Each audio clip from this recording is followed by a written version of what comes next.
Waalaikumsalam warahmatullahi wabarakatuh. Bismillahi alhamdulillah. Wala hawla wala quwata illa billahil aliyyil azim. Ashhadu an la ilaha illallah wahdahu la syarika lah. Wa ashhadu anna Muhammadan abduhu wa rasuluh la nabiyya ba'dah. Allahumma salli wa sallim wa barik ala Sayyidina Muhammadin wa ala alihi wa sahbihi ajma'in, amma ba'du. Yang kami hormati para ulama, para ustaz, hadirin hadirat, bapak-bapak, ibu-ibu yang dimuliakan Allah Subhanahu wa ta'ala. Alhamdulillah, Allah Subhanahu wa ta'ala masih memberikan kesempatan kepada kita, masih memberikan kekuatan kepada kita, masih memberikan kemudahan kepada kita, sehingga kita masih bisa melaksanakan sholat maghrib secara berjamaah. Kita lanjutkan dengan majlis taklim. Ini semata-mata karena hidayah dan kekuatan daripada Allah Subhanahu wa ta'ala. Maka mudah-mudahan seluruh ibadah yang kita lakukan diterima oleh Allah Subhanahu wa ta'ala, menjadi sebab dosa kita diampunin oleh Allah, menjadi sebab dosa orang tua kita, mertua kita, keluarga kita, guru-guru kita, orang kampung kita, bahkan umat seluruh alam diampunin oleh Allah, menjadi sebab selamat daripada api neraka dan masuk surga tanpa dihisab oleh Allah Subhanahu wa ta'ala. Kita lanjutkan taklim kita. Bismillahirrahmanirrahim. Qala musannif rahimakumullah. Qala al-faqih Abu Samarqandi radhiyallahu anhu, hadatsana al-faqih Abu Ja'far hadatsana Abu Qasim Ahmad bin Hanbal hadatsana Nasir bin Yahya hadatsana Abu Muti an Muhammad bin Salamah an Hamid an Abdullah bin Ubaid bin Amir qala Adam salatullahi wassalamu alaihi, ya Rabbi innaka salata ala iblis wala astati'u an amtani'a minhu illa bika.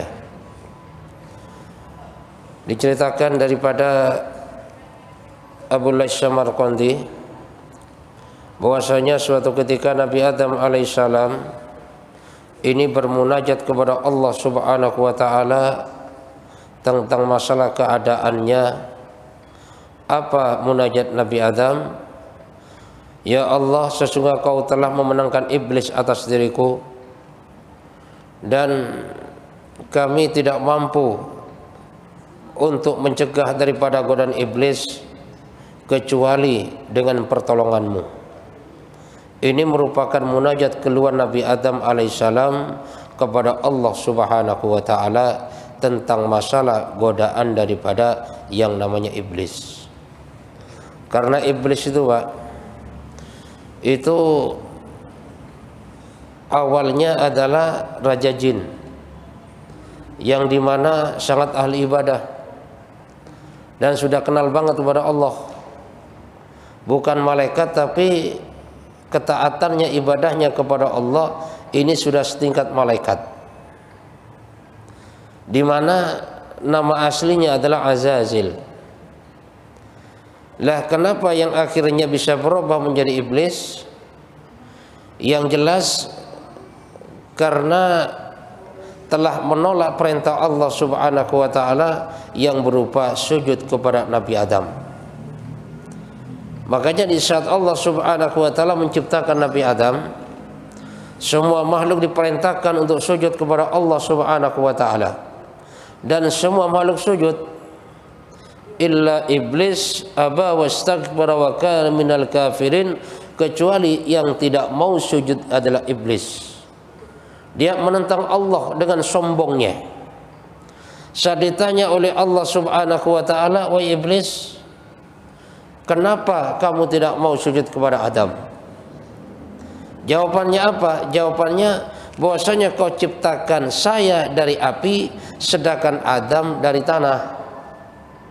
Dan iblis merasa malu karena lebih tua, kenapa harus sujud kepada yang muda? Padahal sujudnya pada saat itu bukan sujud menyembah Nabi Adam alaihissalam, tapi sujudnya adalah tahiyatan, merupakan sujud penghormatan. Jadi sujudnya bukan menyembah tapi penghormatan. Tapi iblis gengsi, merasa malu, yang akhirnya menolak perintah Allah Subhanahu wa taala. Kenapa iblis itu menolak perintah Allah, tidak mau sujud kepada Nabi Adam? Karena yang dilihat adalah perintahnya, bukan siapa yang memerintah. Jadi yang dilihat bukan perintahnya, tapi siapa yang memerintah. Tapi kok seandainya iblis ini melihat yang ini adalah perintah Allah Subhanahu wa taala, merendahkan dirinya, rela sujud kepada Nabi Adam, maka tidak dilaknat oleh Allah Subhanahu wa taala.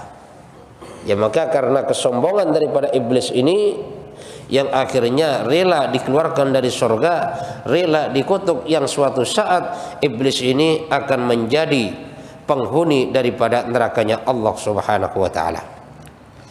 Maka di saat iblis ini dikutuk oleh Allah, dia ada dua permintaan. Apa permintaan yang pertama? Agar supaya dipanjangkan umurnya, dan itu dikabulkan oleh Allah. Maka iblis ini kagak mati-mati, Pak. Lahir melulu tapi kagak mati-mati. Ini iblis nih. Jadi panjang sampai hari kiamat. Dan yang kedua apa? Yang kedua agar supaya diberikan kebebasan oleh Allah Subhanahu wa taala untuk menggoda anak cucu Adam dengan tujuan menjadi teman sebanyak-banyaknya di neraka kelak. Dan itu pun juga diizinkan oleh Allah. Makanya yang tidak bisa digoda oleh iblis ini kecuali hanya orang-orang yang ikhlas. Ahli ibadah makanannya itu digoda oleh iblis. Semuanya nggak akan lepas daripada godaan iblis, karena memang sudah diberi izin oleh Allah Subhanahu wa taala. Nah, makanya besok kalau sudah masuk neraka bareng-bareng, orang-orang yang ikut iblis itu protes. Iblis, ini kan gara-gara kamu ini saya masuk neraka. Apa jawaban iblis? Fala talumuni walumu anfusakum. Kalian jangan menyalahkan saya, salahkan diri kamu sendiri. Kenapa dulu kamu ikut saya? Inna wa'dallahi haq. Janji Allah itu pasti. Janji Allah itu benar. Tapi kenapa kamu nggak mau ikut janji Allah, tapi kamu ikut bisikan saya? Kata iblis. Lah, sekarang saya tidak bisa nolong kamu, kamu pun nggak bisa nolong saya. Udah deh, sama-sama sekarang kita nikmatin neraka ini aja. Jadi iblis ngeles. Lah, memang kalau kita lihat secara nyata, ini kerja iblis ini udah berhasil luar biasa, Pak. Ya, memang iblis ini kan udah kagak mikirin apa-apa tuh, ya. Udah nggak mikirin kantor, nggak mikirin rumah, nggak mikirin macam-macam. Yang dipikirkan cuma satu, apa? Bagaimana orang masuk neraka sebanyak-banyaknya. Jadi yang dipikirkan iblis, bagaimana orang masuk neraka sebanyak-banyaknya dengan berbagai macam tipuannya. Sehingga kalau kita lihat kerjanya sangat luar biasa berhasilannya. Coba bayangkan kalau kita lihat, Pak, dalam satu kampung yang sholat sama enggak banyakan mana, gitu aja dah. Lah, dari yang sholatnya berjamaah ke masjid lebih banyak mana dengan yang enggak? Dari yang berjamaah, yang sehari semalam 5 waktu menjaga berjamaah lebih banyak mana daripada enggak? Dari yang sudah berjamaah 5 waktu, yang istiqomah lebih banyak mana? Dan dari yang istiqomah ini, yang memikirkan orang lain untuk amal agama, memikirkan orang lain untuk sholat, memikirkan orang lain berjamaah, kira-kira ini lebih banyak mana? Dari situ sudah bisa kita ketahui termasuk keberhasilan daripada kerja iblis laknatullah alaih. Makanya Ini Nabi Adam munajat kepada Allah Subhanahu wa taala. Ya Nabi Adam berpikirlah, kalau saya saja yang sudah di surga ini tergelincir gara-gara iblis, bagaimana nanti anak cucu saya, gitu lah. Kalau bahasa kasarnya gitu. Nabi Adam aja tergoda, bagaimana anak cucunya? Maka apa jawab Allah Subhanahu wa taala? La yuladu laka waladun illa wakaltu alaihi yahfadhuhu min makar iblis alaihi la'nah wa min qarnahu su'. Jawab Allah kepada Nabi Adam bahwasanya setiap anak yang lahir daripada keturunanmu nanti saya berikan penjaga daripada makarnya iblis, dan termasuk daripada makar atau godaan-godaan daripada jin yang jahat, kata Allah Subhanahu wa taala. Jadi setiap orang, setiap kita ini diberi penjaga oleh Allah Subhanahu wa taala. Nah, kalau memang diberi penjaga oleh Allah Subhanahu wa taala daripada iblis dan jin jahat dan sebagainya, tapi kenapa kok masih banyak orang bermaksiat? Yang jadi permasalahan ini, Pak, sumber maksiat dalam diri kita ini pada dasarnya adalah nafsu kita, di mana nafsu kita ini yang dikendalikan oleh iblis laknatullah alaih. Sebenarnya setan iblis ini lemah. Inna kaida syaitani kana dha'ifa. Tipu daya iblis lemah, cuma licik. Jadi iblis setan ini cuma lemah, cuma licik.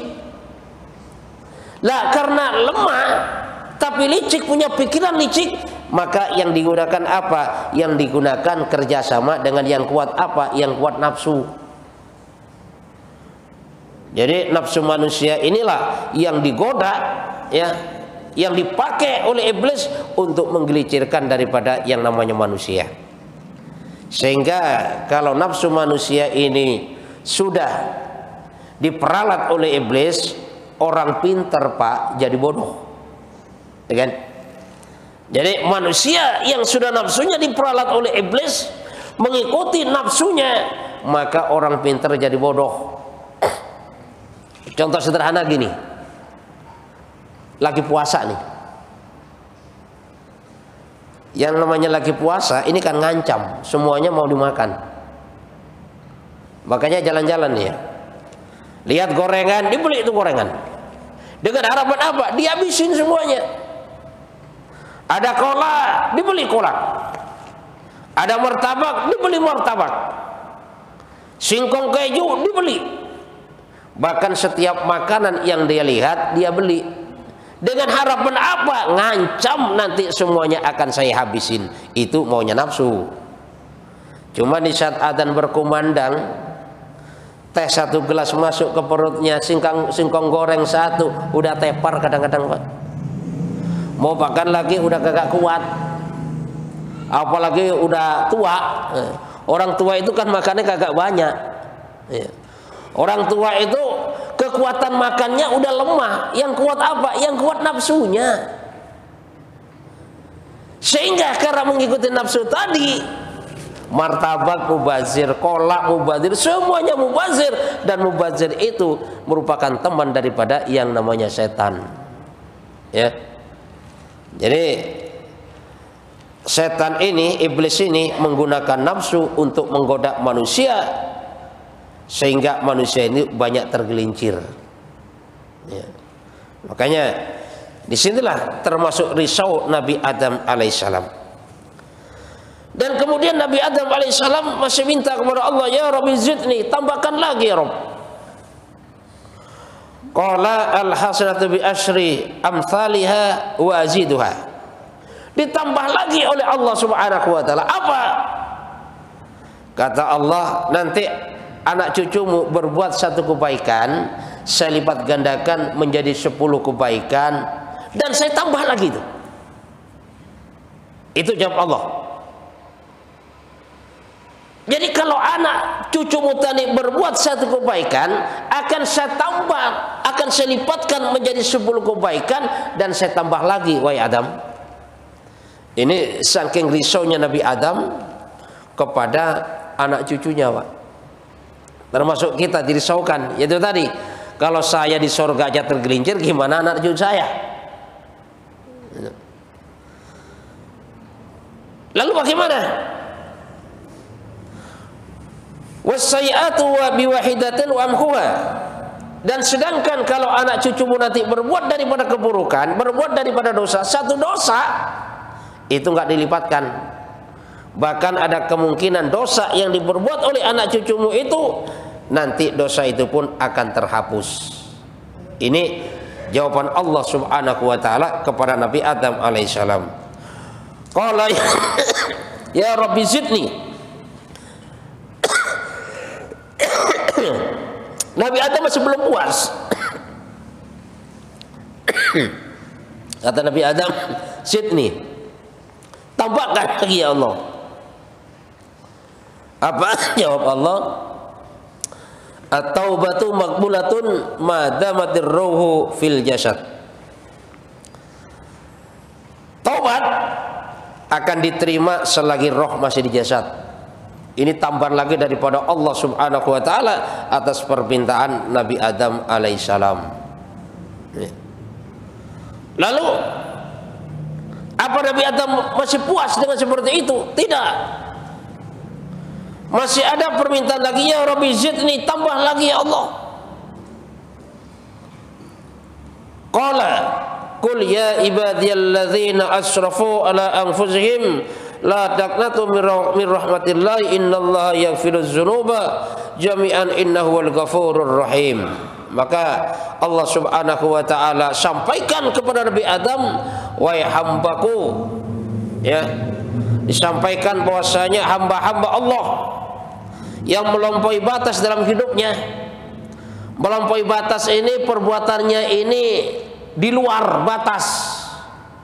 Berarti banyak melakukan daripada kezaliman, banyak melakukan daripada yang namanya maksiat dosa, israf, ya, wala tusrifu, perintah Allah jangan berlebihan, padahal tapi asrafu ala anfusihim, berlebihan, banyak berbuat zalim dalam kehidupannya, banyak berbuat dosa daripada kehidupannya. Apa pesan Allah Subhanahu wa taala? La taqnatu min rahmatillah, jangan berputus asa daripada rahmat Allah. Artinya apa? Walaupun banyak dosa, jangan sampai berputus asa. Kenapa? Allah Subhanahu wa taala Maha Pengampun atas semua dosa-dosa. Makanya sebanyak apapun dosa kita, sebesar apapun dosa kita, pengampunan Allah Subhanahu wa taala jauh lebih besar daripada yang namanya dosa kita. Makanya iblis ini dalam menggoda manusia ini, kalau orang tua itu biasanya itu lebih condong ditanamkan rasa gengsi, rasa malu, rasa sombong dan sebagainya, sehingga kadang-kadang orang tua ini kalau dibilangin lebih ngeyel. Kalau dibilangin, "Mbah, sholat lah mbah, kamu anak kemarin bapakmu sunat saya yang mangku." Itu orang tua tuh.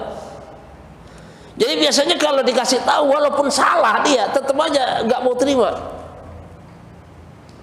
Kenapa? Karena iblis ini nggak mau kalau sampai orang tua ini mudah menerima daripada kebenaran, mudah dikasih tahu, sedangkan umurnya sudah pendek, ya. Kalau sampai mati bawa iman, kan termasuk iblis gagal. Itu iblis gak mau gagal. Makanya yang namanya iblis yang menggodanya ini berbagai macam, Pak. Kelihatannya baik, tapi pada dasarnya ini menyembunyikan sesuatu. Ini iblis nih, setan nih, ya, kelihatannya baik, tapi ternyata di dalam kebaikannya itu ada yang tersembunyi. Dan hal yang semacam itu pernah terjadi dulu. Ada satu kisah, ada seorang kakek-kakek. Kakek-kakek ini memang ahli masjid. Yang namanya seorang udah ahli masjid, Pak, walaupun sudah tua, istiqomah, dalam keadaan hujan pun berangkat ke masjid. Ini tanda orang istiqomah. Pada saat itu kakek-kakek sudah istiqomah ke masjid, karena dari muda sudah terbiasa ke masjid. Walaupun hujan, nekat ini kakek-kakek. Kenapa? Sudah terbiasa. Beda dengan orang yang nggak terbiasa. Jangankan tua, muda pun dan keadaan gak licin, gak keadaan hujan, gak mau ke masjid. Kenapa? Gak terbiasa. Ya, gak istiqomah. Namanya kakek ini karena istiqomah berjalan. Di tengah perjalanan karena hujan licin jatuh ini kakek, sehingga bajunya pun penuh dengan lumpur. Maka balik lagi kakek ini ke rumahnya, berangkat kedua kali. Yang kedua kali ternyata jatuh lagi ini kakek, bajunya pun penuh dengan lumpur. Balik lagi karena sudah istiqomah, sudah masuk nilai agama, sudah masuk keimanan kepada Allah, sudah masuk kebesaran berjamaah di masjid, maka berangkat lagi setelah ganti baju. Setelah yang ketiga kalinya mau jatuh, itu istilahnya ditolong oleh seorang pemuda yang akhirnya nggak jadi jatuh. Makanya kata pemuda tadi, hati-hati kek, nanti kalau kakek jatuh lagi kan repot pulang lagi nanti. Emang kakek mau kemana? Saya mau ke masjid nak. Oke, kalau gitu kakek saya antar ke masjid. Pokoknya jalannya saya jagain, jangan sampai kakek jatuh nih. Iya nak, makasih, kata kakek tadi. Selamat dalam perjalanan, anak muda tadi menuntun kakek. Kenapa? Jangan sampai kepleset jatuh. Setelah sampai di masjid, di halaman masjid, makanya kata pemuda tadi, kek, jadi saya ngantarnya sampai di sini saja kek ya. Kata kakek tadi, emang kamu gak sholat nak? Enggak kek, saya gak mau sholat saya. Kenapa nak? Karena sebenarnya saya ini bukan manusia. Lalu siapa kamu? Sebenarnya saya setan kek. Kalau kamu setan, kenapa kamu ngantar saya ke masjid? Kan biasanya setan kan goda supaya orang gak ke masjid. Ini kok tumben-tumbenan ada setan baik nih, kata kakek tadi. Setan ngantar ke masjid. Makanya diceritakanlah sama setan tadi yang berupa anak muda. Gini kayak ceritanya. Jadi waktu kakek jatuh pertama kali pulang ke rumahnya, maka pada saat itu dosa kakek diampunin. Kemudian kakek berangkat kedua kali, jatuh lagi di jalan, dosa keluarga kakek diampunin tuh. Kakek berangkat lagi, kalau sampai jatuh yang ketiga kali, ini dosa semua orang kampung kakek ini akan diampunin oleh Allah. Nah kalau sampai ini terjadi, pasti saya akan kena marah daripada atasan saya. Daripada saya kena marah dan saya rugi, gak ada jabatan misalnya, lebih baik kakek saya selamatin dan saya antar ke masjid. Ini kan kelihatannya bagus ini. Kelihatannya bagus menolong, tapi pada dasarnya merugikan. Itulah termasuk tipu daya daripada yang namanya iblis atau setan laknatullah alaih. Ya, makanya di sini kita sebagai hamba Allah Subhanahu wa taala jangan sampai berputus asa walaupun dosa kita banyak, karena rahmat Allah, pengampunan Allah Subhanahu wa taala ini lebih besar daripada dosa kita. Dan kita tidak akan mampu mengalahkan daripada tipu daya iblis kecuali kita ikhlas semata-mata karena Allah. Kita hanya mengharap pertolongan Allah agar supaya ditolong daripada yang namanya godaan iblis laknatullah alaih. Sehingga kalau Allah sudah menolong kita, ya, maka akan terselamat daripada amalan kita. Tapi di saat tanpa pertolongan Allah Subhanahu wa taala, walaupun kita sholat, kita baca Quran, kita macam-macam, apalagi disertai dengan sifat riya dan sum'ah dan lain sebagainya, maka pada saat itu terus terang saja amalan kita ini masih tidak selamat daripada yang namanya godaan iblis. Ya. Makanya kita belajar istiqomah, kita juga belajar ikhlas, Pak. Jadi ikhlas ini berbuat semata-mata karena Allah. Makanya bagaimana supaya kita mendapatkan sifat ikhlas ini, belajarnya di saat awal beramal kita niat karena Allah, di saat tengah-tengah beramal kita niat karena Allah, perbarui niat juga, di akhir beramal pun kita juga perbarui niat semata-mata karena Allah Subhanahu wa taala. Dan apabila dalam amalan kita itu nanti terdapat ketidakikhlasan, misalnya waktu kita sholat tiba-tiba ada bos kita lewat, hati kita alhamdulillah bos lewat, tahu bos kalau saya rajin sholat. Atau bahkan saat kita baca Quran di masjid tiba-tiba calon mertua datang, yang sebelumnya agak pelan agak dikencengin dikit, alhamdulillah ini mertua, calon mertua ini datang ke masjid, tahu kalau saya lagi baca Quran. Saya keraskan dikitlah suara saya biar tambah mantap punya mantu saya. Nah, kalau ada bisikan-bisikan yang semacam itu, perbanyak istighfar kepada Allah dan perbanyak baca la haula wala quwata illa billahil alil azim, bahwasanya tidak ada kekuatan dan tidak ada daya kecuali datangnya daripada Allah Subhanahu wa taala. Itu diantaranya untuk menyelamatkan agar supaya amalan kita ikhlas. Dan ikhlas itu nggak bisa dipaksa, Wah. Wah, saya ikhlas banget, berarti nggak ikhlas itu, Pak. Ya. Jadi ikhlas itu kagak bisa dipaksa. Dan bisa jadi orang ikhlas itu nggak merasa kalau dirinya ikhlas. Tapi kalau masih merasa ikhlas, biasanya nggak ikhlas tuh. Ya kayak orang tidur aja, kalau masih merasa tidur, berarti dia nggak tidur. Orang tidur itu nggak punya perasaan kalau dia tidur. Kalau misalnya ada orang berisik, jangan berisik, saya lagi tidur, berarti orang yang semacam ini masih belum tidur. Tapi kalau udah orang tidur, ada orang berisik, rame, berantem, kagak tahu tuh kenapa, tidurnya beneran. Nah, itulah ibaratnya kalau orang ikhlas itu nggak sadar sebenarnya kalau dia itu ikhlas. Dan memang ikhlas ini merupakan satu hadiah daripada Allah Subhanahu wa taala untuk hambanya yang berpegang teguh dan yang istiqomah kepada perintah Allah Subhanahu wa taala. Jadi kembali lagi, ini merupakan satu kerisauan daripada Nabi Adam alaihissalam, ya. Karena besok, Pak, ini keterangan di dalam kitab Daqaiqul Akbar. Jadi saat hari kiamat besok, setelah dibangkitkan semuanya, Allah Subhanahu wa taala perintahkan kepada Nabi Adam untuk mengumpulkan anak cucunya 1000. Dari 1000 ini yang satu masuk surga, yang 999 masuknya ke dalam neraka. Artinya apa? Setiap 10.000 orang yang masuk surga itu cuma 10. Coba bayangkan, 10.000 orang yang masuk surga cuma 10. Kenapa? Setiap 1000 orang cuma 1 yang masuk surga itu. Coba bayangkan, ya. Makanya kita harus hati-hati, Pak, ya. Kita harus belajar bahwasanya dalam kehidupan dunia kagak usah main-main kita. Akhirat udah dekat. Masa depan kita itu akhirat. Ibadah jangan main-main. Ibadah yang benar. Ibadah jangan ikut nafsu. Lalu ikut siapa? Ikut sunnah, ya kan? Jaga sholat berjamaah. Jaga juga istiqomah dalam taklim.